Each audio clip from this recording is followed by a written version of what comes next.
నమస్కారం. ఆధ్యాత్మిక సుధాసాగరం ధర్మ సందేహాలు కార్యక్రమానికి స్వాగతం. ప్రతినిత్యం మన దైనందిక జీవితంలో మనకి ఎన్నో సందేహాలు వస్తూ ఉంటాయి. వాటిని నివృత్తి చేయడానికి ఈరోజు మనతో పాటు ఉన్నారు ప్రముఖ ఆధ్యాత్మికవేత్త డాక్టర్ మైలవరపు శ్రీనివాసరావు గారు. మరిన్ని విషయాలు వారిని అడిగి తెలుసుకుందాం. గురుగారు నమస్కారం. నమస్కారం. గురుగారు, ముందుగా మొదటి ప్రశ్న. దుర్గా విజయవాడ నుంచి రాస్తున్నారు. పంచాయతనం అంటే ఏమిటి? పంచానాం ఆయతనం పంచాయతనం. ఐదుగురు దేవతలకి ఇల్లు అని అర్థం. అంటే ఐదుగురు దేవతలు ఒకే ఒక చోటులో ఉండే ప్రత్యేకమైన ప్రదేశాన్ని పంచాయతనం అంటారు. ఉదాహరణకి శివ పంచాయతనం ఉంటే అంటే మొత్తం పంచాయతనంలో ఉండే దేవతలు ఐదుగురు. అది చెప్తే ఇంకా తేలిగ్గా అర్థమవుతుంది. ఆదిత్యమంబికాం విష్ణుం గణనాథం మహేశ్వరం. ఆదిత్యుడు అంటే సూర్యుడు, అంబిక అంటే అమ్మవారు, విష్ణు అంటే శ్రీహరి, గణనాథుడు అంటే వినాయకుడు, మహేశ్వరుడు శంకరుడు. ఈ ఐదుగురిని ఒకచోట కానీ ఉంచినట్లయితే దాన్ని పంచాయతనం అంటారు. ఒక చోట అంటే ఐదుగురిని ఒక చోట కలిపేసి ఉంచేయడం కాదు. మనం శివ పంచాయతనాన్ని ఆరాధించాలి అనుకున్నట్టయితే శివుణ్ణి కేంద్రస్థానంలో ఉంచాలి. విష్ణువుని తూర్పుకి ఉత్తరానికి నడుమైన ఈశాన్య భాగంలో ఉంచాలి. తూర్పుకి దక్షిణానికి నడుము ఉండే ఆగ్నేయ దిక్కులో సూర్యుడిని ఉంచాలి. దక్షిణానికి పశ్చిమానికి నడుము ఉండే నివృత్తి దిక్కులో వినాయకుడిని ఉంచాలి. పశ్చిమానికి ఉత్తరానికి నడుముండే వాయవ్య దిక్కులో అమ్మవారిని ఉంచాలి. ఇలా నలుగురు దేవతలు నాలుగు విదిక్కులలో, విదిక్కులంటే ఈశాన్యం, ఆగ్నేయం, నైరుతి, వాయవ్యం, ఈ నాలుగు దిక్కుల్లో ఉన్నప్పుడు మధ్యలో శంకరుడు కానీ ఉన్నట్లయితే అది శివ పంచాయతనము అవుతుంది. ఆంధ్రప్రదేశ్లో తూర్పుగోదావరి జిల్లాలో అన్నవరం అనేటటువంటి ఆ గ్రామానికి కానీ వెళ్ళి చూస్తే అది విష్ణు పంచాయతనం. విష్ణు పంచాయతనం అంటే మధ్యలో విష్ణు ఉంటాడు, తూర్పుకి దక్షిణానికి నడుము ఉండే ఆగ్నేయ దిక్కులో గణపతి ఉంటాడు, దక్షిణానికి పశ్చిమానికి నడుము ఉండే నైరుతి దిక్కులో మహానుభావుడు సూర్యుడు ఉంటాడు, పశ్చిమానికి ఉత్తరానికి నడుము ఉండే వాయవ్య దిక్కులో అమ్మవారు ఉంటుంది, ఉత్తరానికి తూర్పుకి నడుముండే ఈశాన్య దిక్కులో శంకరుడు పార్వతీ సమేతుడై కనిపిస్తాడు. మధ్యలో విష్ణు ఉంటాడు. ఆ విష్ణు ధ్వజ రూపంలో ఉంటే ఆ పైన అన్నవరం శ్రీ వీర వెంకట సత్యనారాయణ స్వామి శ్రీహరి రూపంలో మనకు కనిపిస్తూ ఉంటాడు. అది విష్ణు పంచాయతం. ఇలాగే సౌర పంచాయతనం, గణపతి పంచాయతనం, ఇలా వరుసగా మొత్తం ఐదుగురికి సంబంధించిన పంచాయతనాలు ఉంటాయి. ఎవరు ఏ దైవాన్ని ప్రధానంగా ఉంచుకొని మిగిలిన వాళ్ళని ఉప దైవాలుగా ఏర్పాటు చేసుకుని ఆరాధిస్తారో ఆ వాళ్ళు ఆ పంచాయతనాన్ని ఆరాధిస్తున్నట్టుగా భావించాలి. గురుగారు, తర్వాత ప్రశ్న. వేణు తెనాలి నుంచి రాస్తున్నారు. గర్భవతిగా ఉన్నప్పుడు ఏ నెల నుండి పూజలు చేయకూడదు? ఇక్కడ రెండు విధానాలు ఉంటాయి దీనికి. ఒకటి లౌకిక విశేషం, రెండవది ఆధ్యాత్మిక విశేషం. లౌకిక విశేషం ఏమిటంటే గర్భవతిగా ఉన్న స్త్రీ ఎక్కువసేపు పూజ పురస్కారం అనే అభిప్రాయంతో అలా ఎక్కువసేపు కూర్చోవడం అనేది కష్టసాధ్యమైన విషయం. లేదు మా ఇంట్లో అలా కూర్చోవలసిందే, మేము చాలా పద్ధతి పాటిస్తాం, అది పాటిస్తాం, ఇది పాటిస్తాం, ఎప్పటి నుంచో మేము నియమం అలా పాటించాం, నేను ఇన్ని పురులు పోసుకున్నాం అలాగే కూర్చున్నాను ఒక పెద్ద ఆవిడ అంటుంది. ఆవిడకున్నటువంటి శక్తి, స్తోమత, విధానం అంత ఇష్టం కోడలకు ఉండకపోవచ్చు. ఈ కాలం పిల్ల కదా, అంచేత అలా ఆ విధంగా బలవంతాన కూర్చోబెట్టేయడం అనేది పద్ధతి కాదు. అందుకని లౌకికంగా ఓ విధానాన్ని చెప్తారు. దాదాపు 4 నెలలు నిండేంత వరకు కూడా గర్భవతులు ఏ విధమైన భారము లేకుండా ఉండగలుగుతారు. లోపల పెరిగేటటువంటి ఆ శిశువు యొక్క బరువు పెద్దగా ఉండదు కాబట్టి. 4 దాటి 5 రాగానే తనకి తెలుస్తుంది లోపల శిశు భారం ఏదో అర్థమవుతుంది. అప్పుడు నువ్వు కూర్చో, అలాగే కూర్చో, బాసిమెట్లు సరిగ్గా వేసుకో, ఎక్కడా కాళ్ళు ఇలా తీయడానికి వీల్లేదు, ఒక కాళ్ళలో పైకి లేపడానికి వీల్లేదు, అని నిర్బంధం చేసినట్టయితే ఆ పిల్లకి దైవం మీద పూజకి సంబంధించిన ఇష్టానికి బదులు వ్యతిరేకత ప్రారంభమవుతుంది. అంచేత 4వ నెల దాటిన తర్వాత స్త్రీలని ఏ విధంగానూ ఇట్లాంటి పూజా పురస్కారాలకి వెళ్ళొద్దు అన్నారు. 2, గర్భవతి ఆమెని కొండ మీద ఉండేటటువంటి దేవాలయాలకి తీసుకువెడుతూ నువ్వు ఎన్ని మెట్లు కానీ జాగ్రత్తగా అలా భగవంతుడిని తలుచుకుంటూ నువ్వు ఎక్కితే నీ పిల్లవాడు అన్ని మెట్లు అలా ఎక్కుతూ చాలా గొప్పవాడు అయిపోతాడని ఇట్లాంటి వెర్రి మాటలు మాట్లాడి ఆ పిల్లని చాలా ఇబ్బంది పెట్టేస్తారు. తన బరువే తాను మోసుకోవడం కష్టమైనటువంటి ఆ సందర్భంలో మెట్టు ఎక్కువ అనంటే అనకూడనటువంటి మాట. నిజానికి ఎక్కడైనా గర్భం కానీ జారిపోయినట్టయితే ఎంత కష్టం. గర్భం జారిపోతే వైద్యుడి దగ్గరికి వెళ్ళడం, ఏదో చేసుకోవడం, చికిత్స చేయించుకోవడం అది కాదు. మానసికంగా ఆ పిల్ల ఎంత తలకిందులైపోతుంది, ఎంత దిగజారిపోతుంది. కొద్ది ఆలోచించి మాట్లాడుకోవాలి, ఆలోచించి మాత్రమే వాటిని అమలు చేయాలి. ఈ పాతకాలపు చేదస్థాన్ని తీసుకొచ్చి బలవంతాన రుద్దేశం ఇలా చేసేసిన మా వాళ్ళు ఎవ్వరికీ కూడా లొంగదండి. మడి ఏం పాటించదు. మడి పాటించడం అంటే అది కాదు. శరీర ఆరోగ్యం సహకరిస్తోందా లేదా గమనించి చూసుకోవడం ఏది ఉందో అది అవసరం. అంచేత 5వ నెల వచ్చింది అని అనగానే పూజా పురస్కారాలు వద్దు అన్నారు. ఆధ్యాత్మికంగా కానీ వచ్చినట్టయితే ఇంతంత ఓ దాదాపు 60-70 అగరత్తుల్ని కలిపి ఒకసారి అలా పగవేసేస్తూ ఉంటారు దేవుడికి. ధూపం ఆఘ్రాపయామి అంటే మనం కూర్చున్నటువంటి దైవవందరం సువాసనతో నిండినట్లయితే మనకు కాసేపు కూర్చోబుద్ధిస్తుంది. బుద్ధి, మనసు, హృదయం అన్నీ సంపూర్ణంగా లగ్నం అవుతాయనే అభిప్రాయం తప్ప ఎన్ని అగరత్తులు ఎక్కువగా పగవేస్తే అంత గొప్పని కాదు. గర్భిణి అయినటువంటి ఆమెకి ఈ ధూపం చాలా ఇబ్బందిని కలిగిస్తుంది. అలాగే హారతిని వెలిగించి నీరాజనాన్ని ఇచ్చేటటువంటి సందర్భంలో గబుక్కులు ఏదైనా చెయ్యి తగిలినా మరొకటైనా అదైనా ఇదైనా ఏమిదైనా కానీ పడ్డట్టయితే వెంటనే లేవాలంటే ఈవిడ లేవకపోవచ్చు కాదు, లేవలేకపోవచ్చు. ఇట్లాంటివి పూజలు చేసేటువంటి సందర్భాల్లో కొన్ని ఇబ్బందులు సహజంగా వస్తూ ఉంటాయి.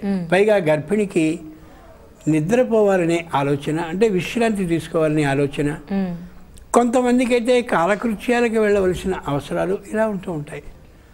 నువ్వు ఇలా ఖచ్చితంగా చేయవలసింది కానీ నిర్బంధించినట్లయితే శరీర ఆరోగ్యాన్ని పరోక్షంగా ధ్వంసం చేసినట్టే అవుతుంది. కొద్ది మానవతా దృష్టిలో ఆలోచించినటువంటి ప్రాచీనులు ఆధ్యాత్మిక ధోరణి దానికి మేళవించి 5 వచ్చిందంటే ఇంకా పూజా పురస్కారాలని పూర్తిగా మానేయమన్నారు. ఇష్టం వచ్చినట్టుగా పడుకుని చదువుకో లలితా సహస్రనామాన్ని. కుర్చీలో వాలి చదువుకో, లేదా కూర్చుని చదువుకోగలిగితే చదువుకో, నడుస్తూ చదువుకో, నీ ఇష్టం పచారులు చేస్తూ చదువుకో, నిలబడి గోడకి చేసుకో, నీకు ఎట్లా శారీరకమైన సౌకర్యం అనిపిస్తుందో అలా చేసుకున్నారు తప్ప నిర్బంధంగా ఇలాగే చెయ్యాలి అని ఎక్కడా చెప్పలేదు. దానిని కానీ పాటించినట్లయితే ప్రతి స్త్రీ మానసిక ఆరోగ్యం కారణంగా శారీరకంగా ఆరోగ్యవంతులైనటువంటి బిడ్డల్ని కనగలుగుతారు. అది దానిలోనే అర్థం. గురుగారు, తర్వాత ప్రశ్న శంకర్ బాస నుంచి రాస్తున్నారు. అఖండ దీపారాధన అంటే ఏమిటి? ఏ రోజుకు ఆ రోజు దీపాన్ని ముట్టించడం ఏదైతే ఉందో అది ఖండ దీప ఆరాధన. ఈరోజు ఉదయకాలంలో సూర్యుడు రాకుండా ముందు వెలిగించడం, ఆ పూజ అయిపోయిన తర్వాత అది ఘనమైపోవడం, మళ్ళీ సాయంకాలం సూర్యుడు అస్తమించకుండా ఉండేటటువంటి కాలంలో మళ్ళీ దీపాన్ని వెలిగించడం, ఏదో కొంతసేపు అది మామూలుగా వెలిగిన తర్వాత ఘనమైపోవడం ఏదైతే జరుగుతూ ఉంటుందో అది ఏ పూటకి ఆ పూటకి సరిపోయే విధంగా దీపాన్ని ఆరాధించడం అవుతుంది. కాబట్టి అది ఖండ దీప ఆరాధన అవుతుంది. అఖండ దీపారాధన అంటే ఏదో ఒక దీక్ష అనేది ఏర్పాటు చేసుకుని నేను ఇదిగో లలితా సహస్రనామాల్ని 16 రోజుల పాటు నేను చేయదలిచాను అనుకుని ఆ చేయదలిచానని ప్రతిజ్ఞ తీసుకునేటటువంటి సందర్భంలో అమ్మ ఎదురుగా నిలబడి చక్కనైనటువంటి ఆ ఖండ దీపారాధనని ఏర్పాటు చేస్తానని అనుకుని ముక్కులాగా ఈ రోజు నుంచి 16 రోజుల పాటు తన పారాయణం ముగిశాక 17వ రోజున ఆ ఇవ్వవలసినటువంటి నైవేద్యాలన్నింటినీ పెట్టేసిన తర్వాత ఇక కొత్తగా నూనెని వేసి కొనసాగించడం, పొడిగించడం, చేయకపోవడం ఏదైతే ఉందో అదంతా అఖండ దీపారాధన. ఆ దీపం అలా వెలుగుతూ ఉండడం అనేది చాలా ప్రశస్తం. ఈవేళ మనం నూనెలతో దీపారాధన చేస్తున్నాం అంటే నువ్వుల నూనె వేసి దీపారాధన చేసేవాళ్ళు కొందరు, ఎవరి మాటలో విని ఏవేవో తైలాలతో చేసేవాళ్ళు కొందరు కనిపిస్తున్నారు. దీప ఆరాధన అనేది అవకాశం ఉంటే ఆవు నేతితో చేయడం ప్రశస్తం. అది దొరకనటువంటి సందర్భంలో నువ్వుల నూనెతో మాత్రమే చేయాలి. తిలలు అంటే నువ్వులు, నల్ల నువ్వులు. ఆ నల్ల నువ్వుల నుంచి తిలేభ్య ఇదం, నల్ల నువ్వుల నుండి వచ్చింది కాబట్టి తిలల నుండి వచ్చింది తైలం. అంతేగాని కొబ్బరి నూనె, మరో నూనె ఇవి సరికాదు. ఎందుకు సరికాదు? ఆ విధమైన హేతువాద దృష్టి మనకు కలిగిన రోజున మనం ఎవరి చేత తిట్టించుకోము, తిట్టు తినాల్సిన అవసరమూ లేదు. ఆవునే ఈ దీపం అలా వెలుగుతూ ఉన్నటువంటి సందర్భంలో ఆ దీపం మీదుగా మన దృష్టిని దైవం మీదకి ప్రసరింపచేస్తూ ఉంటే అక్కడి నుంచి వెలువడేటటువంటి కాంతి కిరణాలు మన కళ్ళలో ప్రతిబింబితం అవుతూ ఉంటే కళ్ళకి వచ్చేటటువంటి శుక్లం రాదు. అందుకనే పాతకాలంలో వాళ్ళకి మనంత తొందరగా కళ్ళు ఎవరికి చెడిపోలే. మనం 3 సంవత్సరాలకే కొత్తగా తగిలించుకునే పరిస్థితికి వచ్చాం. ఇది విజ్ఞాన అభివృద్ధి కాదు, విజ్ఞానం యొక్క దిగజారుడుతనం. వేళ వాళ్ళంతా అలా చేసేవారు.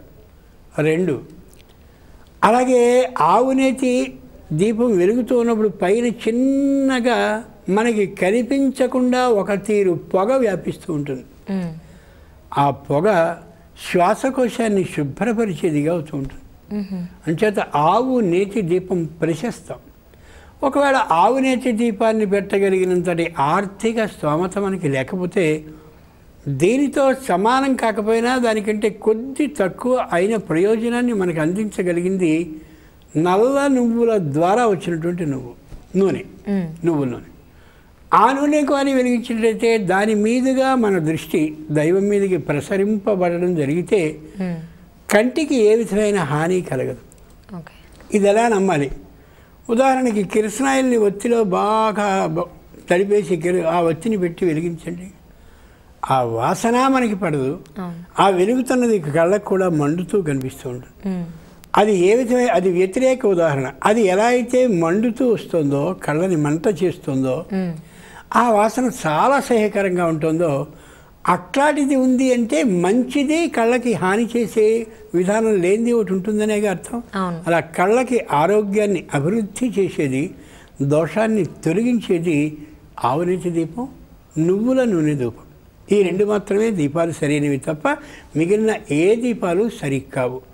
ఒక్క మాట నిజాన్ని నిజంగా అనుకుంటే ఓ టీవీ కొనుక్కోవాలంటే బాగా ఖరీదు, ₹1,00,000 కొనుక్కుంటాం. ఇంకోటి ఏదో కావాల్సి చాలా ఖరీదైంది కొనుక్కుంటాం. స్త్రీలైతే ఓ పట్టు చీర ఎక్కువది కొనుక్కుంటారు. ఇట్లా చేస్తారే. ఆవునేతితో దీపం పెట్టడానికి నెలకి ఎంత అవుతుందో ఆలోచించి చూస్తే హృదయం ఉండాలి, కానీ ఖచ్చితంగా అది తేలికైనటువంటి పనే. ఎందుకంత అనవసరంగా ఊరికే తగలబడేది అనుకుంటాం మనం. కాదు, దైవ ఆరాధనతో పాటు కళ్ళని శుద్ధి చేసే ఔషధంగా కానీ ఆవునేతిని భావించినట్టయితే ఖచ్చితంగా దాంతోనే చేయాలనే బుద్ధి పుడుతుంది. దాన్ని చేయడం పెద్ద కష్టమైనటువంటి అంశం కాదు. అవును గారు. తర్వాత ప్రశ్న జ్యోతి వైజాగ్ నుంచి రాస్తున్నారు. రోజు దీపారాధన ఎందుకు చేయాలి? దినాంతే నిహితం తేజస్ సవిత్రేవ హతాశనః ఓ మాట ఉంది. ఏ సూర్యభగవానుడు అలా ఉదయకాలంలో ఉదయిస్తూ కనిపిస్తున్నాడో అదే సూర్యభగవానుడు సాయంకాలంలో అస్తమిస్తూ కనిపిస్తున్నాడో ఆ సూర్యశక్తి మన శరీరానికి రావాలి. విదేశాల్లో చాలామంది సూర్యుడి యొక్క కిరణాలు తమ మీద పడనటువంటి కారణంగా సూర్యశక్తి శరీరంలోనికి రావడం కోసమని ప్రత్యేకమైనటువంటి ఔషధాలని వాళ్ళు వాడుతూ కనిపిస్తున్నారు ఇవాళ చాలామంది. అలాగే ఇప్పుడు కూడా అపార్ట్మెంట్ విధానం వచ్చేసాక దాదాపు 100 మందిలో 2కో 3కో అసలు సూర్య దర్శనం అంటూ లేదు. అలా లోపలే గడిపేస్తున్నారు. వీళ్ళకి సూర్యశక్తి శరీరంలోకి ప్రవేశించడం లేదు. దానివల్ల గుర్తించడానికి వీల్లేనటువంటి అనేకమైనటువంటి వ్యాధులు కూడా వస్తున్నాయి. ఏ సూర్యుడు అక్కడ ఇంకా వెలగకుండా అంటే ఉదయించకుండా ఉన్నాడో అప్పుడు ఆ సూర్యుని యొక్క కాంతి ఉషఃకిరణ కాంతి అనే పేరుతో అలా లోకంలోకి వ్యాప్తి అవుతూ ఉన్నప్పుడు, అంటే సూర్యుడు రావడానికి ముందు ఉషఃకాంతులు వస్తూ ఉంటాయి. అలాంటి సందర్భంలో సూర్యుడు రాకుండా ఉన్నటువంటి కాలంలో సూర్యుడే నా ఇంట్లో ఉదయించాడనే అభిప్రాయంతో దీప ఆరాధన చేస్తే ఆ సూర్యశక్తి అగ్నిహోత్రంలో ఉంటుంది కాబట్టి ఏ నిప్పుని మనం ముట్టించామో ఒత్తికి ఆ సూర్యుడు ఇక్కడ ప్రవేశించినట్టు అవుతాడు. ఆ సూర్యుని సాక్షిగా ఇక్కడ మనం దైవానికి ఆరాధన చేయడం అంటే సూర్యుడు ఉదయించినట్లు ఆయన సాక్షిగా ఆరాధిస్తున్నట్టు. అలాగే ఏ సూర్యుడు అస్తమిస్తున్నాడో అస్తమించడానికి ముందే ఈ దీపాన్ని మనం ముట్టించినట్టయితే అగ్నిహోత్రంలో ఉండే ఆ సూర్యశక్తి సూర్యుడు పూర్తిగా అస్తమించినా కూడా అలాగే మన ఇంట్లో ఉంటాడు. అంచేత సూర్యుడు నిరంతరం మన ఇంట్లో ప్రకాశిస్తూ ఉండాలి. ఆయన జ్ఞాన కిరణం మన బుద్ధికి అలా ఎప్పుడూ నిరంతరం ప్రసరింపబడుతూ ఉండాలి అనే అభిప్రాయంతో ఉదయకాలంలో అలాగే సాయంకాలంలో అక్కడ సూర్యుడు రాకుండా ఇక్కడ సూర్యుడు అస్తమించకుండా ఉన్న కాలంలోనే దీప ఆరాధన చేయాలని పెద్దలు చెప్పారు. ఎంత గొప్పదంటే ఇది దీపం అనేది జ్ఞానానికి సంకేతం కాబట్టి దీపం రాగానే మొత్తం అంతా ఆ చీకటి తొలగిపోతుంది కాబట్టి క్షణంలో. అలాగే సూర్యశక్తి బుద్ధిలో కానీ ప్రవేశించినట్టయితే తప్పుగా ఆలోచించే తనం, ఇతరులకి ద్రోహం చేయాలనే ఊహ, ఏదో విధంగా బయటపడిపోవడానికి ఓ చిన్న అధర్మం చేసేస్తే మంచిది కదా అనే ఆలోచన, ఇవన్నీ కూడా ఇది మంచిదేనా అనే కొత్త ఆలోచన ఖచ్చితంగా వచ్చి అంత తొందరగా నేరం చేయడానికి వ్యక్తి పూనుకోలేడు. బలవంతాన అలా ఒకసారి బుద్ధిని ఆపేసి తొక్కేసి నేరం చేయడం వేరు. నేరం చేయడానికి ముందు ఇలాంటి ఆలోచన రావడం మరొకటి. కాబట్టి వచ్చినప్పుడు సత్ అసత్ జ్ఞానం మంచి చెడు తెలిసిన వాడైతే ఎప్పుడూ అట్లాంటి నేరాన్ని చేయలేడు. అంత శక్తిని ఇచ్చేటటువంటిది ఆ ఖండ దీపారాధన. అందుకని అలా చేయాలి. గురుగారు, తర్వాతి ప్రశ్న లక్ష్మి గుంటూరు నుంచి రాస్తున్నారు. ఏ శుభకార్యాన్ని ప్రారంభించినా పాలికలో నవధాన్యాలు ఎందుకు వేస్తారు? పాలికలు అంటే కుండ మీద చట్టి అంటారు, మూత అంటారు, మూకుడు అంటారు. చిన్న గిన్నె ఎలా అయితే ఉంటుందో అలా మట్టితో చేయబడ్డ గిన్నెలా కనిపించేదేదో అది పాలిక. దాంట్లో చక్కనైనటువంటి నల్లరేగడి మట్టిని వేస్తారు. వేసేసి దాని మీద తెల్లని దారాలతో ఇలా ముందుకి అలాగే అడ్డంగా పూర్తిగా చేసేస్తారు. గోక్షీరం అంటే ఆవు పాలని అలా పోస్తారు. పోసిన తర్వాత ఈ నవ ధాన్యాలు ఏవైతే ఉన్నాయో వాటిని దాంట్లో చల్లుతారు. ఈ మొత్తం మట్టిలో ఈ నవధాన్యాలు అన్నీ కూడా ఆవు పాలతో తడిసి కనిపిస్తాయి. సరిగ్గా ఏ శుభకార్యాలు చేస్తున్నారో అక్కడి నుంచి 16 రోజులకి చక్కగా అవన్నీ మొలకలెత్తి కనిపిస్తాయి. ఇది మామూలుగా పాలికలు నవధాన్యాలు అంటే. ఏమిటి దీంట్లో ఉండే అంతరార్థం? మనందరికీ ఆధారం ఏదంటే భూమి. వ్యావసాయిక దేశం అంటే వ్యవసాయమే ఆధారంగా కలిగి బతికేటటువంటి మనుషులున్న దేశం. అంచేత ఏ భూమి ఉందో ఆ భూమికి మొలకెత్తించేటటువంటి శక్తి ఉంది కాబట్టి ఆ మొలకెత్తింప చేయబడేవి మనం బతకడానికి కావలసిన ధాన్యాలేవో అవి మొలకెత్తింప చేయగలిగిన శక్తి భూమికి ఉంది కాబట్టి అలాంటి వాటిని ఆ భూమిలో వేయాలి. ఆ పైన పోసేటటువంటి ఏ ఆవు పాలు అయితే ఉన్నాయో అవి ఎవరు ఆవు పాలతో నేలని దున్ని చెయ్యరు. ప్రశస్తమైంది ఆకాశం నుంచి పడేటటువంటి వర్షానికి సంకేతం ఆవు పాలు. ఇక్కడ ఆ ఆవు పాలని పోస్తే ఆకాశం నుంచి పడేటటువంటి వర్షంతో ఈ భూమిని తడపాలి అని తెలియచేయడానికి సంకేతం అది. దాంట్లో నవ ధాన్యాలని మాత్రమే ఎందుకు వేశారంటే ఏ శరీరం అయినా సరే నవధాన్యాలని తప్పక స్వీకరిస్తూ ఉన్నట్లయితే చక్కగా ఆరోగ్యవంతంగా పుష్టికరంగా ఎదగగలుగుతుందని చెప్పడానికి అది సంకేతం. ఏదో ఒక ధాన్యం నాకు బాగా ఇష్టం కదా అని చెప్పి దాన్ని మాత్రమే తినడం కాకుండా నవధాన్యాలని నిరంతరం వాడుతూ కానీ వ్యక్తులు ఉన్నట్టయితే చక్కగా ఆరోగ్యకరంగా పుష్టికరంగా జీవించగలని చెప్పడానికి సంకేతం. ఆ పాలికలకి ఇలా తెల్లని దారాన్ని అన్ని వైపులా వచ్చేలాగా చుడతారు, అందంగా ఉంటుంది అది. ఎందుకనంటే ఆ తెల్లని దారం నాగటి చాళ్ళకి సంకేతం. భూమిలోంచి వచ్చిన జలాన్నే వర్షంగా భావించి తడుపుకో, నాగలితో చక్కగా దున్నుకో, దున్నిన తర్వాత నీకు ఆరోగ్యాన్ని పెంపొందించగలిగిన ధాన్యాలని దాంట్లో వేసుకో, అవి చక్కగా మొలకెత్తి నీ ఆరోగ్యాన్ని రక్షిస్తాయనే అభిప్రాయాన్ని తెలియచేస్తూ ఆ పాలికల్లో నవధాన్యాలని వేసి చేస్తారు. 16 రోజులకి పండుతుంది. ఈ లోపల ఎక్కడా దానికి ఆ ఎరువుల్ని ఈ ఎరువుల్ని వేటిని వేయరు. అంచేత వ్యవసాయం ఆధారాన్ని చేసుకుని నువ్వు జీవించాలని ప్రతి వ్యక్తికి ఒక సంకేత రూపమైన ఉపదేశాన్ని చేయడానికి అలా చేశారు. దురదృష్టవశాత్తు మనం వ్యవసాయ భూములన్నిటినీ కూడా ఇళ్ళు కట్టుకునేటటువంటి స్థలాలుగా మార్చేసుకుని ప్రతి వ్యవసాయ స్థలంలోనూ ఇళ్ళని అంతంత ఎత్తైనటువంటి హర్మ్యాలను ఏర్పాటు చేసుకుని తినడానికి కావలసినటువంటి భూమి లేకుండా చేసుకున్నామంటే ఓ రకంగా బాధపడాల్సినటువంటి అంశమే. రేపటి రోజున తినడానికి కావలసినటువంటి ధాన్యాన్ని మరెక్కడి నుంచో దిగుమతి చేసుకోవాల్సిన స్థితి వస్తే అది ఎంతవరకు తెలివైనటువంటి పని అనేది ఆలోచించుకోదగిన అంశమే. ఇంకొక మాట కూడా చెప్తే, బాగా వండగలిగినటువంటి ఇల్లాలు, ఓ 100 మందికి చక్కగా భోజనాన్ని పెట్టుకునే చేయి ఉండేటటువంటి ఇల్లాలు ఉన్నారే, ఆవిడ ఎవరైనా మా ఇంటికి వస్తే బాగుండు, వండి పెడితే బాగుండు అనేటటువంటి ఆలోచనలో చాలామంది కనిపిస్తారు. ప్రాచీన కాలంలో ఇప్పుడు కూడా దాదాపు ఉన్నారు.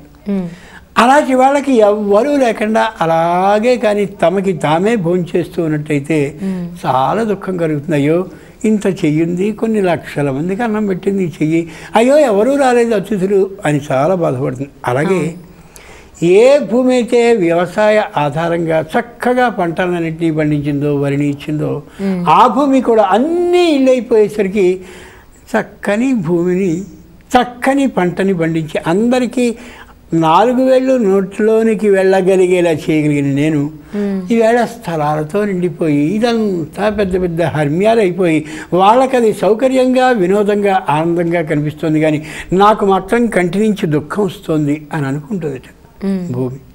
అంచేత వ్యవసాయ ఆధారంగా ఉండేటటువంటి భూమిని ఇళ్ల స్థలాలుగా మార్చుకుని విపరీతమైనటువంటి సొమ్ముకి దాన్ని అమ్ముకుని అబో అభివృద్ధి అని అనుకుంటే అది సరికాదు ఉంటుంది భూదేవత. బాగా గమనించుకు చూడాలి. గురుగారు, మీ విలువైన సమయాన్ని మా ప్రేక్షకుల కోసం కేటాయించి వారికి కలిగిన సందేహాలను నివృత్తి చేసేందుకు ధన్యవాదాలు. మీకు కలిగిన సందేహాలను మాకు పంపవలసిన చిరునామా ధర్మ సందేహాలు, కేర్ ఆఫ్ భక్తి TV, road number 92, Jubilee hills, Hyderabad 5,96,000. మా ఈమెయిల్ ఐడి bhaktihvd@gmail.com. చూసారు కదండి, ఇది ఇవాళ ధర్మ సందేహాలు కార్యక్రమం. మరొక కార్యక్రమంలో మళ్ళీ కలుసుకుందాం. అంతవరకు సెలవు.